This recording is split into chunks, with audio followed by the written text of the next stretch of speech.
In the past year and a half, I've really been wrestling with something in my thinking, and that is the issue of poverty, the spiritual poverty and physical poverty.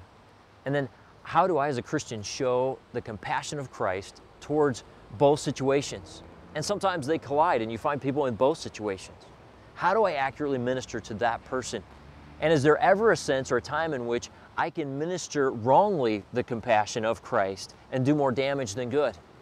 And it's because of those questions and those issues that we as a church have decided to do a 6-week series entitled Stewardship of Compassion. I want to invite you to join us in that series. I want to also encourage you to listen carefully to Crystal's testimony, a woman who has been impacted by the compassion of Christ in her life. She recognized her spiritual poverty and then was changed by the love of Christ and then decided to go out and demonstrate that compassion of Christ to others. And I hope you're encouraged by her story. I always believed that I was a Christian, and I always believed that I was going to heaven.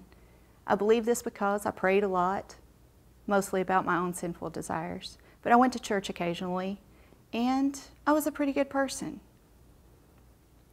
I had some sin in my life, but I really felt just in it, felt in control and liked it. I was perfectly content with a wonderful husband and a beautiful daughter. And then things began to change when my husband accepted a transfer to Lafayette, Indiana. Upon our transfer, we realized that we needed childcare. So what better place than to go to church? I would find someone trustworthy and dependable. What I didn't expect to find was a lady who sat next to me during service and offered her Bible when I didn't bother to pick one up. The mom that remembered my name in the hallway after a service. I was soon invited to ABFs and Bible studies, and I had no interest, probably because I never read the Bible, but it just wasn't my thing. I was, however, very interested in a social organization, a MOPS event.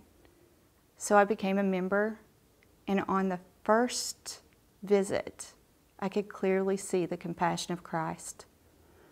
Women were using words like obey to their children. I never heard this before.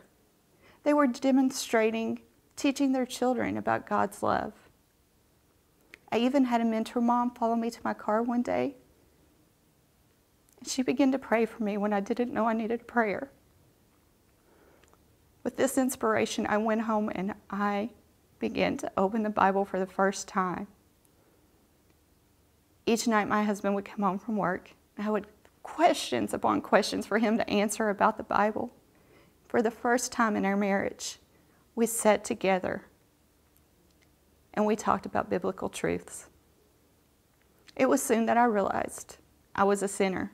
The word was ugly and I didn't like using it, but it had to be said, and I needed a Savior. So you can imagine my amazement, my surprise, that God would allow an humble servant like me to serve as co-coordinator of a MOPS program that led me to my same salvation.